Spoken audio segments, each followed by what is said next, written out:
ওইদিকে 10 minute 12 minute দিয়ে আমাকে 8 মিনিট দিয়েছেন, আমাকে না দিলেও হবে।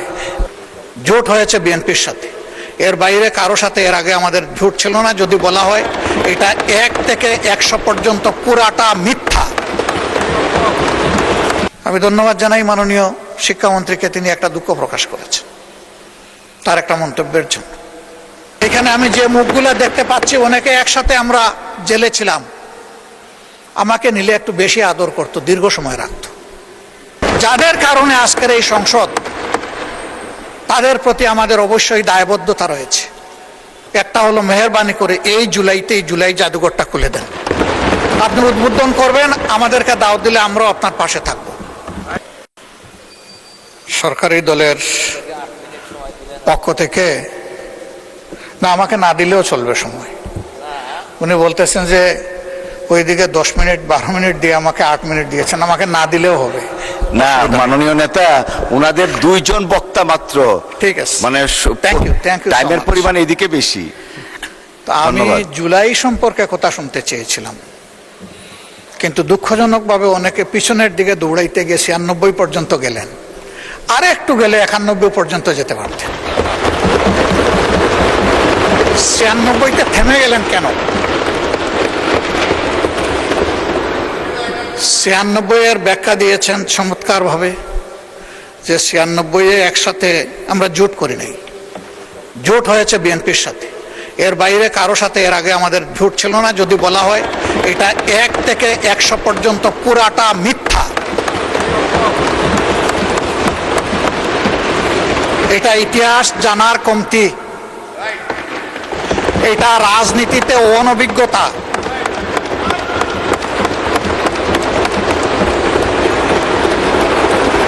মন্ত্রিপরিষদের সম্মানিত সদস্যবৃন্দ যখন কথা বলবেন, সঙ্গত কারণেই আমরা অথেন্টিক বক্তব্য শুনতে চাই। 96 কেন হয়েছিল সেই কথা আজকে আমি যাব না, তাহলে আমিও 96 দিকে দৌড়াবো। সে কথা সুযোগ পেলে এই হাউসে আরেকদিন বলবো ইনশাআল্লাহ।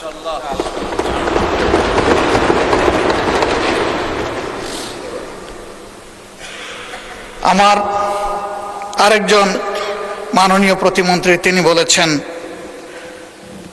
আমি বুঝেছি এটা এনসিপির দিকে ইঙ্গিত করে বলেছেন, যে তারা তো তখন ছিলেন, তখন কি করেছেন তারা, বা আরো কিছু করতে পারতেন কিনা। আমি ওই দোষাদোষিতে যেতে চাই না। এই ব্যাপারে এনসিপির আহ্বায়ক বক্তব্য রেখেছেন এবং চমৎকার করে বলেছেন যে আমরা এটা করেছি, ওইটা করেছি, আরো করা দরকার ছিল, আমরা পারি নাই, এখন আপনারা করেন। এটাই হওয়া উচিত। আমি গিয়েছিলাম ব্যাংককের হাসপাতালে পঙ্গু জুলাই যোদ্ধাদেরকে দেখতে। আমি সবার সাথে কথা না বলতে পারলেও অনেকের সাথে কথা বলেছি। আমি জানতে পেরেছি যাদেরকেই পাঠানো হয়েছে চিকিৎসার জন্য, এইটা সদ্য সাবেক সরকারের সময়ই পাঠানো হয়েছে, কিন্তু এখনো আমাদের কাছেও আসে। আমার বিশ্বাস সরকারি দলের নেতৃবৃন্দের কাছেও যায়। বহু আহত পঙ্গু যোদ্ধা চিকিৎসার জন্য এখন দাঁড়ে দাঁড়ে ঘোরায়। আমার অনুরোধ, সরকার যেন তাদের দিকে দৃষ্টি দেয়। ওই দোষারোপের রাজনীতিতে যাওয়ার দরকার নেই, দায়িত্ব পালন হোক, শান্তি পাব। আরেকটা কথা এখানে অনেকেই বলেছেন, আমি আরেকবার বলতে চাই। জুলাই ছিল ফলাফলের সময়, কিন্তু তার ক্ষেত্র তো 17.5 বছর। এই সময়ের ভিতরে যারা গুম হয়েছেন, খুন হয়েছেন, পঙ্গু হয়েছেন, তাদেরকে ফেলে দেওয়া, ভুলে যাওয়া উচিত হবে না। এটা নিজের আত্মার সাথে বিশ্বাসঘাতকতার সামিল হবে। তাকে পরম শ্রদ্ধায় তাদেরকে স্মরণে রাখতে হবে, শুধু মুখে নয়, কাজে।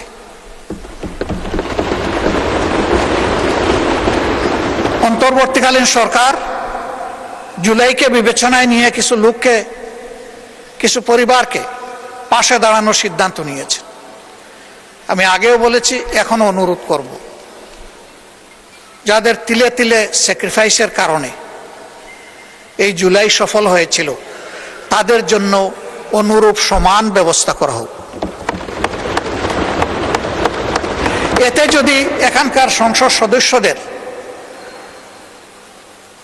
তাদের কোনো ফ্যাসিলিটি কার্টেল করে ওইটা করতে হয়, আমি প্রথমে আমারটা অফার করছি।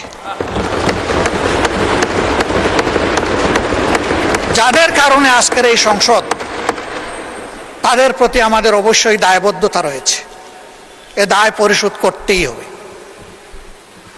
এর কোনো বিকল্প নেই। শুধু জুলাইয়ের পঙ্গু নয়, সেই সময়ের পঙ্গুরা, আহতরা, গুলিবিদ্ধরা, যারা এখনো পিলেট আর বুলেট নিজের বডিতে নিয়ে তারা ঘুরাচ্ছেন, দিনরাত যন্ত্রণায় কাতরাচ্ছেন, কারো ঘাড়ে, কারো কোমরে, কারো বুকে, এগুলার সাক্ষী আমরা সবাই। তাদের প্রতি আমাদেরকে অ্যাটেনশন দিতে হবে। তাহলে আগামীতে এই দেশে বেশি বেশি করে বীর জন্ম নেবে ইনশাআল্লাহ।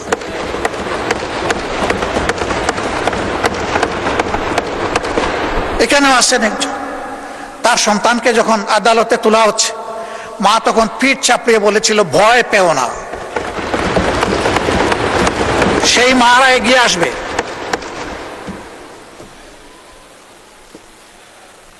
কিন্তু আমরা যদি বিস্মৃত হয়ে যাই, তাদেরকে যদি আমরা ফেলে দেই, তাহলে এটা হবে না। আমি দুইটা প্রতিষ্ঠানের প্রতি মাননীয় প্রধানমন্ত্রীর একান্ত উদ্যোগ কামনা করছি। একটা হলো, মেহেরবানি করে এই জুলাইতেই জুলাই জাদুঘরটা খুলে দেন। যদি কিছু কাজ বাকিও থাকে তাও খুলে দেন। এই রিনোভেশন, এডিশন, ডিডাকশন, এটা কন্টিনিউয়াস প্রসেস, এটা চলতে থাকুক। কিন্তু জুলাই জাদুঘরটা খুলে দেন। আপনি উদ্বোধন করবেন, আমাদেরকে দাওয়াত দিলে আমরাও আপনার পাশে থাকব। জুলাই ফাউন্ডেশন, এটা জুলাই যোদ্ধাদেরকে সাপোর্ট দেওয়ার জন্য, সম্মান দেখানোর জন্য একটা ফাউন্ডেশন হয়েছে। আমি ব্যতীত শুনে, যদি এটা সঠিক হয়ে থাকে, এই ফাউন্ডেশনের কর্মচারী কর্মকর্তারা গত 5 মাস ধরে তারা কোনো বেতন পান না।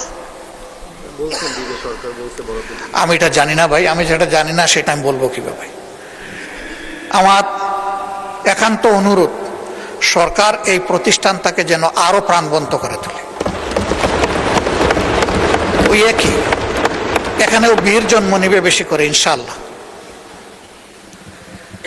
এরপরে আমার অনুরোধ, যাদের বিচারের কথা বলা হয়েছে, তাদের বিচারে কেউ যদি গড়িমসি করে, হাসরের দিন আমি তাদের বিরুদ্ধে বাদী হব।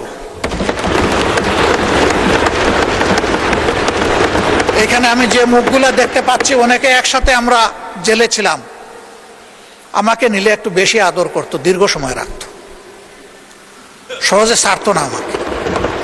আমার বন্ধুরা অনেকে আমার পরে যেত, আগে চলে আসতো।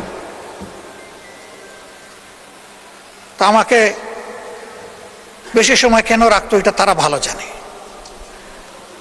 তবে আমরা যারা জেলে বন্দী ছিলাম, শরীরটা জেলের ভিতরে ছিল, মনটা আমাদের বাইরে ছিল। এই জুলাই যোদ্ধাদের পাশাপাশি 17 বছরে জি, ওনার টাইম এক্সটেনশন। জি জি জি, মাননীয় বিরোধী দলীয় নেতা সবাই শুনতে চাচ্ছেন, ট্রেজারি বেঞ্চের মাননীয় চিফ হুইপও চাচ্ছেন আপনার সময় বৃদ্ধি করা হবে। তো আপনি কতক্ষণের মধ্যে হলে আমরা রিজনেবলি শেষ করতে পারবো? জি, 5 minutes. Okay, 5 minutes. Thank you. আপনাদের দুইজনকেই ধন্যবাদ। নগদ নিয়ে এলো হার না মানা হার অফার। সর্বনিম্ন 10,000 টাকা রেমিটেন্স নগদে পাঠালে থাকছে স্বর্ণের হার জেতার সুযোগ।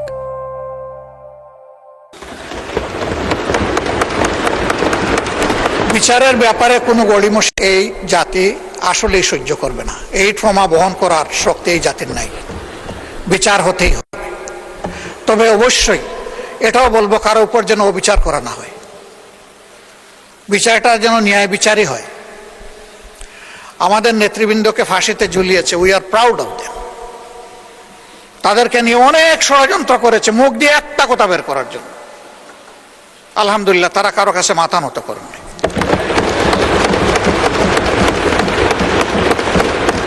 ফাঁসির তক্তার উপর দাঁড়িয়ে তারা বিজয়ের গান শুনিয়ে গেছেন আমাদেরকে। তারা শক্তি এবং সাহস আমাদেরকে দিয়ে গেছে। আমরা তাদেরকে নিয়ে গর্বিত। তারা আমাদের সম্পদ, আমি বিশ্বাস করি তারা জাতিরও সম্পদ। কিছু মিডিয়া, সবাই নয় তবে বেশিরভাগ, সেই সময় স্বৈরাচারকে ভয়ঙ্কর স্বৈরাচার হইতে সাহায্য করেছিল। তাদের ব্যাপারে কি পদক্ষেপ আগেই বা নেওয়া হলো, এখনো বা নেওয়া হচ্ছে, আমরা কিছুই বুঝতে পারছি না। বরঞ্চ তারা এখন আবার পানি গুলা করার জন্য ময়দানে নেমে পড়েছে। তারা রাষ্ট্রদ্রোহী কথাবার্তা বলছে, কিন্তু এই সমস্ত বিষয়ে অ্যাটেনশন দেওয়া হচ্ছে না। কোন শক্তির বলে তারা এটা করে আমরা জানতে চাই সরকারের কাছে।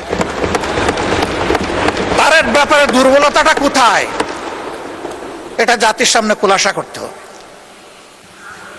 বর্ডারে সুড়সুড়ি দেওয়া হচ্ছে, সরকার এখন পর্যন্ত এই ব্যাপারে কিছুই বলেননি। আমরা আমাদের অবস্থান থেকে যতটুকু সম্ভব আমরা বলেছি। আমরা পরিষ্কার বলতে চাই, এটি একটি স্বাধীন দেশ। এই দেশের প্রত্যেকটি বালুকণার আমরা পাহারাদারি করব ইনশাআল্লাহ।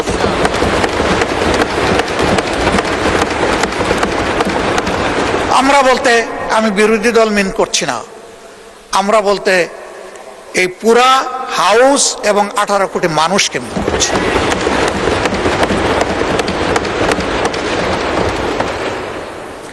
মাননীয় স্পিকারকে ধন্যবাদ জানাই।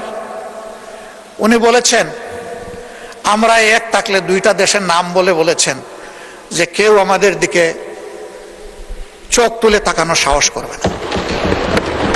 আমরা সেই দেশ, সেই সরকারটা দেখতে চাই। এদেশে অনেক সর্বনাশ করা হয়েছে। যারা বন্ধুত্বের দাবি করে তারা কতটুকু বন্ধুত্বের পরিচয় কার্যকলাপে দিতে পারছে এটা পরিষ্কার। আমি এই ব্যাপারে সম্পূর্ণ একমত। আইনমন্ত্রী বলেছেন যে এই জায়গায় আমাদের একটা কমন পলিসি, এবং সম্ভবত প্রতিমন্ত্রী জনাব নুরুল হক নূর বলেছেন যে আমাদের একটা ঐক্যমত হতে হবে, তাদের ব্যাপারে আমাদের দৃষ্টিভঙ্গিটা কি হবে। আমরা একমত। জুলাইয়ের এই 14 তারিখটা বড় সেন্সিটিভ তারিখ।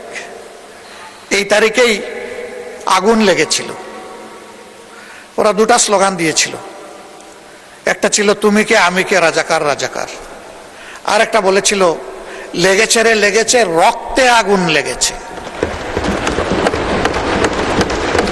এই সময়টা আমি দায়িত্বশীল সমস্ত নেতৃবৃন্দ, বিরোধী দল সহ সরকারি দল সহ আমি অনুরোধ করব, ভেরি ভেরি কেয়ারফুল। আমি ধন্যবাদ জানাই মাননীয় শিক্ষামন্ত্রীকে, তিনি একটা দুঃখ প্রকাশ করেছেন তার একটা মন্তব্যের জন্য। আসলে তিনি দুঃখ প্রকাশ করেছেন, এই জন্য এখানে আর বলার কিছু নেই। কিন্তু এটা শুনে আমার মোটেই ভালো লাগেনি। এটা যে সেন্সেই তিনি বলে থাকেন না কেন, আমাদের পর্যায় থেকে এইরকম কোনো মন্তব্য হওয়া উচিত নয়। এটা আমাদের অনেক কেয়ারফুল হওয়া উচিত, দায়িত্বশীলতার জায়গা থেকে। মাননীয় স্পিকার, শেষমেশ আমি অনুরোধ করব, জুলাই এসেছিল একটা পরিবর্তনের জন্য, একটা নিউ ডাইমেনশন নেশন বিল্ড আপের জন্য। এর জন্যেই কনসেনসাস পরিষদে দীর্ঘ আলোচনা করে কিছু রিকমেন্ডেশন তৈরি করা হয়েছিল। এই জন্যই একটা গণভোট অনুষ্ঠিত হয়েছিল। সেই গণভোটে জনগণ হায়ের পক্ষে, সংস্কারের পক্ষে রায় দিয়েছিল। কি এখানে হয়ে গেল আমরা ঠিক বুঝতে পারি নাই। বারবার বলা হচ্ছে এখানে প্রতারণা করা হয়েছে। কে করলো? এই ডায়ালগে তো সবাই। জি, একটু মাইকটা দেন, কন্টিনিউ করেন একটু প্লিজ। এই জন্য আমি অনুরোধ করব যে মেহরবানি করে এই বিষয়টাকে তারা অবশ্যই ইতিবাচক বিবেচনায় নেবেন। দেশ এবং জাতি সকলের জন্য ভালো হবে। মানুষ তাদের ভোটের মূল্যায়নটা দেখলে গণতন্ত্রের প্রতি তাদের শ্রদ্ধাবোধ এবং সমর্থন বৃদ্ধি পাবে। অন্যথায় গণতান্ত্রিক প্রতিষ্ঠান মারাত্মক হুমকি এবং ঝুঁকির মুখে পড়বে। মাননীয় স্পিকার, আপনাকে ধন্যবাদ আমাকে দুইবার সময় বাড়িয়ে কথা বলার সুযোগ দেওয়ার জন্য। আসসালামু আলাইকুম রহমতুল্লাহ। ধন্যবাদ মাননীয় বিরোধী দলীয় নেতা। আমি ধন্যবাদ জানাই মাননীয় শিক্ষামন্ত্রীকে, তিনি একটা দুঃখ প্রকাশ করেছেন তার একটা মন্তব্যের জন্য। আসলে তিনি দুঃখ প্রকাশ করেছেন, এই জন্য এখানে আর বলার কিছু নেই, কিন্তু এটা শুনে আমার মোটেই ভালো লাগেনি। এটা যে সেন্সেই তিনি বলে থাকেন না কেন, আমাদের পর্যায় থেকে এরকম কোনো মন্তব্য হওয়া উচিত নয়। এটা আমাদের অনেক কেয়ারফুল হওয়া উচিত, দায়িত্বশীলতার জায়গা থেকে। মাননীয় স্পিকার, শেষমেশ আমি অনুরোধ করব, জুলাই এসেছিল একটা পরিবর্তনের জন্য, একটা নিউ ডাইমেনশন নেশন বিল্ড আপের জন্য। এর জন্যেই কনসেনসাস পরিষদে দীর্ঘ আলোচনা করে কিছু রিকমেন্ডেশন তৈরি করা হয়েছিল। এই জন্যই একটা গণভোট অনুষ্ঠিত হয়েছিল। সেই গণভোটে জনগণ হায়ের পক্ষে, সংস্কারের পক্ষে রায় দিয়েছিল। কি এখানে হয়ে গেল আমরা ঠিক বুঝতে পারি নাই। বারবার বলা হচ্ছে এখানে প্রতারণা করা হয়েছে। কে করলো? এই ডায়ালগে তো সবাই। জি, একটু মাইকটা দেন, কন্টিনিউ করেন একটু প্লিজ। এই জন্য আমি অনুরোধ করব যে মেহরবানি করে এই বিষয়টাকে তারা অবশ্যই ইতিবাচক বিবেচনায় নেবেন। দেশ এবং জাতি সকলের জন্য ভালো হবে। মানুষ তাদের ভোটের মূল্যায়নটা দেখলে গণতন্ত্রের প্রতি তাদের শ্রদ্ধাবোধ এবং সমর্থন বৃদ্ধি পাবে। অন্যথায় গণতান্ত্রিক প্রতিষ্ঠান মারাত্মক হুমকি এবং ঝুঁকির মুখে পড়বে। মাননীয় স্পিকার, আপনাকে ধন্যবাদ আমাকে দুইবার সময় বাড়িয়ে কথা বলার সুযোগ দেওয়ার জন্য। আসসালামু আলাইকুম রহমতুল্লাহ। ধন্যবাদ মাননীয় বিরোধী দলীয় নেতা। গতকালকে সরকারের পক্ষ থেকে শেখ হাসিনার ফিরতে চাওয়া নিয়ে মন্তব্য করা হয়েছে এবং বলা হয়েছে যে ওয়েলকাম জানানো হবে তাকে, এবং তিনি ফিরলে তাকে জেলে যেতে হবে, তাকে ওয়েলকাম জানানো হবে। এবং এটাও বলা হয়েছে যে তিনি চাইলে বিদেশি আইনজীবী, পৃথিবীর সব থেকে বিখ্যাত আইনজীবী আনতে পারেন নিজের পক্ষে। আমরা স্বচ্ছ বিচার করতে চাই, ইনসাফ করতে চাই। এই বক্তব্য আমরা প্রধানমন্ত্রীর তথ্য উপদেষ্টা এবং সরকারের মুখপাত্র হিসেবে যাকে আমাদের মনে হয় ডাক্তার জাহেদ, তিনি বলেছেন। এবং তিনি যখন দিনের বেলায় এই কথাটা বলেছেন, তখন দিনের শেষ ভাগে সংসদে স্বরাষ্ট্রমন্ত্রীও এটা নিয়ে কথা বলেছেন। তার মানে শেখ হাসিনার রয়টার্সে দেয়া সাক্ষাৎকার সরকারকে বেশ গুরুত্ব সহকারে ব্যাপারটা ভাবাচ্ছে, এটা পরিষ্কার বোঝা যাচ্ছে। কি বলছেন স্বরাষ্ট্রমন্ত্রী? শেখ হাসিনা ফিরলে কি হবে? শেখ হাসিনাকে ফিরতে দেয়া হবে? শেখ হাসিনা ট্রাভেল পাস চাইলে তাকে সত্যিই কি দেওয়ার প্রস্তুতি নিচ্ছে সরকার? চলুন একটু জেনে দেখি স্বরাষ্ট্রমন্ত্রীর বক্তব্য, কি পাওয়া যায় সেখান থেকে। কারণ স্বরাষ্ট্রমন্ত্রীর বক্তব্যটাই বিএনপির বক্তব্য এবং সরকারের বক্তব্য, এটা একেবারে কংক্রিট ডিসিশনে আমরা যেতেই পারি। থাকবেন পলিটিক্স টিভির নিয়মে। এবং তিনি যে বক্তব্যটা মূলত দিয়েছেন সেটা হচ্ছে যে তিনি দেশের সীমানায় যখন আসবেন তাকে গ্রেপ্তার করা হবে। অর্থাৎ শেখ হাসিনা নিজে থেকে যে বলছেন যে তিনি নিজে গিয়ে আত্মসমর্পণ করবেন আদালতে, তার নেতাদের নিয়ে ফিরবেন এবং সবাই মিলে একসাথে আত্মসমর্পণ করবেন, সেই সুযোগ সরকার তাকে দেবে না। তিনি দেশে ফিরলেই তাকে গ্রেপ্তার করা হবে এবং পুলিশ গ্রেপ্তার করে তাকে কারাগারে নিয়ে যাবে। এটা স্বরাষ্ট্রমন্ত্রী স্পষ্ট জানিয়ে দিয়েছেন। এই কথা তিনি যখন বলছেন তখন আইনমন্ত্রী বলেছেন যে এত লম্পঝম্প করে লাভ নেই, আপনি দেশের সীমানায় আসা মাত্রই গ্রেপ্তার হতে হবে। তার মানে স্বরাষ্ট্রমন্ত্রী, আইনমন্ত্রী এই দুইটা সেক্টরই তো আসলে শেখ হাসিনার এই ব্যাপারটা দেখবেন। এই দুইটা সেক্টরের প্রধান, তারা দুজন সাব জানিয়ে দিয়েছেন শেখ হাসিনা ফিরলে তাকে অ্যারেস্ট করে কারাগারে নেওয়া হবে, তাকে আত্মসমর্পণের সুযোগ দেয়া হবে না। Well and good. এবং এখানে সরকারের মনোভাবটা খুবই স্পষ্ট। মনোভাবটা ডিরেক্ট কোনো বাক্যে না আসলেও মনোভাবটা স্পষ্ট যে শেখ হাসিনা ফিরতে যে চাইছেন এই ব্যাপারে সরকার বাধা হয়ে দাঁড়াবে না। সরকার কিভাবে বাধা হয়ে দাঁড়াতে পারে? নাম্বার ওয়ান এবং অনলি যে ওয়েটা আছে সেটা হচ্ছে শেখ হাসিনাকে ফিরতে হলে সরকারের কাছে ট্রাভেল পাস চাইতে হবে। সরকার যদি ট্রাভেল পাস না দেয় শেখ হাসিনা বৈধভাবে বাংলাদেশে ফিরতে পারবেন না। এটা নিয়ে আবার অন্যরকম আলোচনাও রয়েছে। তাকে যদি বিমানে ফিরতে দেয়া না হয় তাহলে তিনি সড়ক পথে ভারতীয় সীমান্ত পেরিয়ে বাংলাদেশের সীমান্তে আসবেন এবং তিনি বাংলাদেশের সীমান্তে ঢুকে ঢুকে পড়বেন, তাকে গ্রেপ্তার করলেও তিনি ঢুকে পড়বেন, এরকম আলোচনাও অনেকে করার চেষ্টা করছেন। যেভাবেই হোক শেখ হাসিনা যদি ফিরতে চান তাহলে সরকার বাধা দেবে না, এটা স্বরাষ্ট্রমন্ত্রী এবং আইনমন্ত্রীর সংসদের বক্তব্যে স্পষ্ট হয়েছে, প্রধানমন্ত্রীর তথ্য উপদেষ্টার বক্তব্যেও স্পষ্ট হয়েছে। তাহলে প্রশ্ন জাগে, শেখ হাসিনাকে কেন্দ্র করে যে আলোচনা শোনা যাচ্ছে সেপ্টেম্বরের শেষ নাগাদ তিনি ট্রাভেল পাস চাইবেন দিল্লির বাংলাদেশ হাই কমিশনে, তাহলে বিএনপি সরকার তাকে ট্রাভেল পাস দিচ্ছে এবং বিএনপি সরকার শেখ হাসিনাকে দেশে ফিরতে দিচ্ছে। শেখ হাসিনা দেশে ফেরার পরে কোন ধরনের পরিস্থিতি তৈরি হবে সেটা ভেবে সচেতনভাবেই কি বিএনপির এই দুই মন্ত্রী এবং প্রধানমন্ত্রীর উপদেষ্টা এই ব্যাপারটা পরিষ্কার করছেন? আমার মনে হয় যে এখনো ভাবনাই বোধহয় ধোঁয়াশা রয়েছে। ধরা যাক শেখ হাসিনাকে ট্রাভেল পাস দিল বিএনপি সরকার, ট্রাভেল পাস নিয়ে তিনি ফিরলেন, বিমানবন্দরে ফিরলেন, শেখ হাসিনাকে বিমানবন্দরেই অ্যারেস্ট করা হবে, এটাই তো স্বাভাবিক এবং সেটাই স্বাভাবিক প্রক্রিয়া। তিনি দণ্ডপ্রাপ্ত আসামি, তাকে যদি দেশে পাওয়া যায়, দেশের যেখানে মানে ফার্স্ট সাইট যেখানে প্রথম দেখা যাবে তাকে সেখানেই গ্রেপ্তার করা হবে, এটাই স্বাভাবিক। কিন্তু শেখ হাসিনা যেদিন ফিরবেন ঘোষণা দিয়েই তো ফিরবেন যে আমি অমুক তারিখে আসছি, সেই দিন উদ্ভূত পরিস্থিতি কি হবে সেই ব্যাপারে কি সরকার সচেতন আছে? যদি সেই দিন আওয়ামী লীগ অনেক বড় ধরনের শোডাউন করার চেষ্টা করে, সেটাকে মোকাবেলা সরকার কিভাবে করবে? আইন শৃঙ্খলা রক্ষাকারী বাহিনী দিয়ে ব্যাপক অ্যাকশনে যাবে। ব্যাপক অ্যাকশনে যাওয়ার ফলাফল কি হয় রাজনীতিতে সেটা কিন্তু আমরা ইতিমধ্যেই গত 2 বছর আগে টের পেয়েছি। সেই পথে সরকার যাবে, জেনে শুনেই যাবে, নাকি সরকার মনে করছে যে আওয়ামী লীগের আদতে ওই রাজনৈতিক শক্তি নেই যে শেখ হাসিনা ফেরার দিনে বিশাল শোডাউন করবে, লাখ লাখ মানুষ ঢাকায় জমায়েত হবে, যে জমায়েত আইন শৃঙ্খলা রক্ষাকারী বাহিনী দিয়ে সরানো সম্ভব হবে না, এরকম পরিস্থিতি তৈরি করার আদৌ ক্ষমতা নেই আওয়ামী লীগের। আমার মনে হয় যে সরকারের আপাতত থিঙ্কিং এটাই। আপাতত থিঙ্কিং যদি এটা না হয় তাহলে শেখ হাসিনাকে ওয়েলকাম করার কথা নয়, কারণ শেখ হাসিনা দেশে ফিরলে প্রথম দিন যেদিন ফিরবেন সেদিনকার উদ্ভূত পরিস্থিতি মোকাবেলা করতে হবে সরকারকে। দেশে ফেরার পরে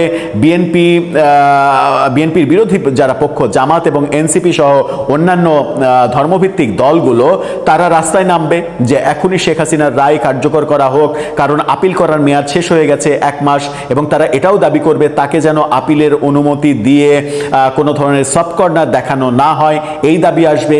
এই দাবি যদি বিএনপি সরকার মেনে নেয় এবং ফাঁসির কাষ্ঠে শেখ হাসিনাকে দাঁড় করায়, তাহলে আওয়ামী লীগের নেতাকর্মীরা যদি জীবনের ঝুঁকি নিয়ে মাঠে নেমে পড়ে তখন আরেকটা উদ্ভূত পরিস্থিতি তাদের মোকাবেলা করতে হবে। আবার যদি সরকার এই ব্যাপারে একটু স্লোলি আগাতে চায় কিংবা তালবাহানা করে, তারা ফাঁসির রায় কার্যকর করতে না চায়, আপিল করার সুযোগ দেয়, তাহলে এনসিপি, জামাত সহ তাদের পক্ষের লোকজন রাস্তায় নামবে। তাদের তৈরি করা যে উদ্ভূত পরিস্থিতি, সেই পরিস্থিতি সরকারকে মোকাবেলা করতে হবে। তার মানে শেখ হাসিনাকে কেন্দ্র করে সরকারের উভয় সংকট পরিস্থিতি আছে। আমি নিশ্চিত যে সরকার সেই ব্যাপারে সচেতন। এখন উদ্ভূত পরিস্থিতি, বর্তমান পরিস্থিতিকে মোকাবেলা করার জন্য যে ধরনের কথা বলতে হয় সেই ধরনের কথা তারা বলছেন। এটা রাজনৈতিক কৌশল। আপাত অর্থে এটা ঠিক থাকলেও মূল যে ব্যাপারটা ঘটবে বলে ব্যক্তিগতভাবে আমি মনে করি সেটা হচ্ছে শেখ হাসিনাকে ট্রাভেল পাস দেয়া হবে না।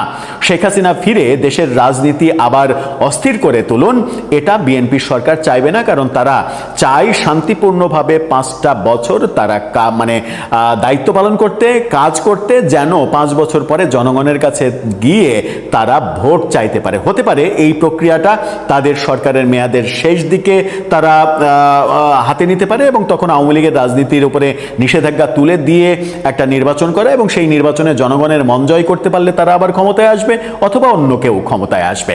সেই প্রক্রিয়ায় যাওয়া ছাড়া এই মুহূর্তে সরকারের বয়স যখন মাত্র 4 মাস প্লাস, সেই সময়ে এত বড় একটা রিস্ক যে পথে এই পথে গেলেও বিপদ, ওই পথে গেলেও বিপদ, মাঝখানে থেকে এই সংকটময় পরিস্থিতি তারা ইনভাইট করে আনবে নিজেদের কাছে, এতটা বোকা রাজনীতি বিএনপি বোধহয় করবে না। দর্শক, আপনার কাছে কি মনে হয়? আপনার মতামত